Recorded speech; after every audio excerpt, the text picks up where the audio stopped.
Hello po sa inyong lahat mga ka-crypto. Ako po si Pinoy Crypto Trader at sa video na ito ay atin pong pag-uusapan ang tungkol sa balitang ito kay Bitcoin, kung saan ang sabi po rito ay Bitcoin wallet holding 100 BTC reactivated after 11 years of silence. Yan, meron pong isang napakalumang Bitcoin wallet dito kung saan ay meron po itong laman na 100 na Bitcoin or BTC.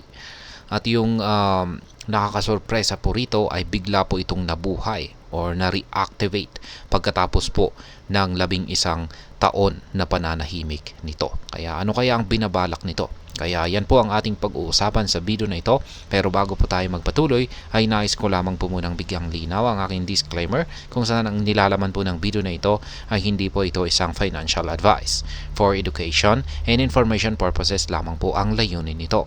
Maliban po dito ay nais ko na rin pong magbigay babala na wala pong kahit anumang group chat ang Pinoy Crypto Trader.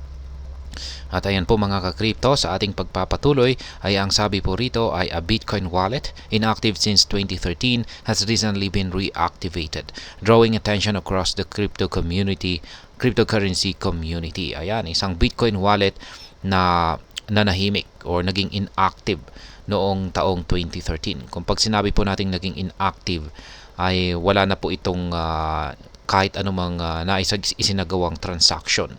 Ayan, nung pumasok po ito sa Bitcoin wallet na ito ay wala na. Ayan, hanggang dyan na lamang po. Kaya ngayon ay kamakailan lamang ay bigla po itong ginalaw ng nagmamay-ari nito. Kaya yan po ang nagdulot ng atensyon sa buong community ng cryptocurrency. The wallet containing 100 BTC was last active over a decade ago, during which Bitcoin's value was a fraction of the current worth. Ayan, nung last 2013, ayan, ay yung nilalaman po nito na 100 BTC, ayan, ay nasa mababa pa lamang yung presyo nito. Ayan. Kaya ibig sabihin yung nagmamay-ari po talaga dito ay isang long-term holder. Ayan, when the wallet was last active in 2013, the 100 BTC it held was just worth $14,202, a stark contrast to its current value, approximately $5.96 million, illustrating the dramatic increase in Bitcoin's price over the past decade. Ayan. Yung noong taong 2013 ay yung nilalaman po ng wallet na ito na 100 BTC ay nagkakalaga lamang po ito ng $14,202. Yan po yung naging puhunan ng holder na ito, long-term holder na ito kay Bitcoin. Pero sa kasalukuyan ay ang halaga na po ngayon ng 100 BTC ngayon ay umaabot na po ng $5.96 million.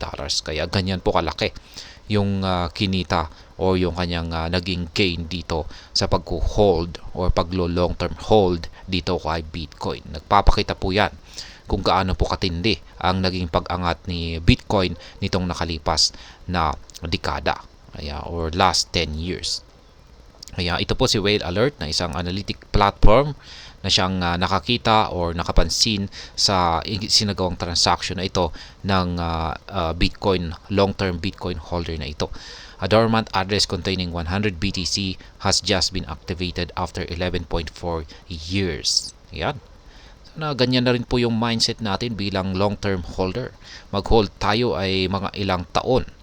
Yan, kasi posible na rin po tayong kumita ng ganyang kalaki. Specific transactions and on-chain data. These transactions suggest that large holders may be moving their Bitcoin potentially for withdrawal purposes. Ayan, ito po yung malaking tanong dito. Ano kaya ang binabalak ng may-ari nito? Ayan, may-ari ng 100 BTC na ito. Kung bakit bigla niyang ginalaw ito pagkatapos ng 11 taon. Siyempre, bilang opinyon ng karamihan ay mukhang yung nagmamay-ari nito ay kanya po itong ginawa para sa withdrawal purposes or parang ika-cash out niya na po ito. Kaya malamang baka ibebenta niya ito para kunin ito at sapagkat kumita na po siya. Biruin mo naman, yung kanyang investment ay nasa $14,202 tapos kumita na po siya ng lumago po ito ng $5.96 million. Siyempre, kukunin niya na yan. Magti-take profit na dyan. Milyon na po yan. Kaya yan yung mga pwede na po tayong magkaroon ng life-changing na lifestyle dyan sa ganyang kalaki na amount na kanyang kinita. Kaya yan, magti-take profit na po yan. Siyempre, baka magtitira po siya, hindi po niya ibebenta lahat yan. Ayan, pero yan, nasa sa kanya po yan. Pero sobrang laki na po talaga yung kanyang kinita rito. Kaya oras na para i-enjoy naman ito. Kasi wala ring silbi yan. Kapag maski malaki, pero kung ayaw mo namang gastusin, ay wala rin. Kaya, ayan. Hanggang dito na lamang po tayo sa video na ito mga ka-crypto. Sana po ay inyong nagustuhan ang aking paliwanag sa video na ito. Kung inyo po itong nagustuhan, pag-click lamang po ang like button ito. Para naman po sa mga bago lamang dito, kayo po ay aking inaanyayahan para mag-subscribe.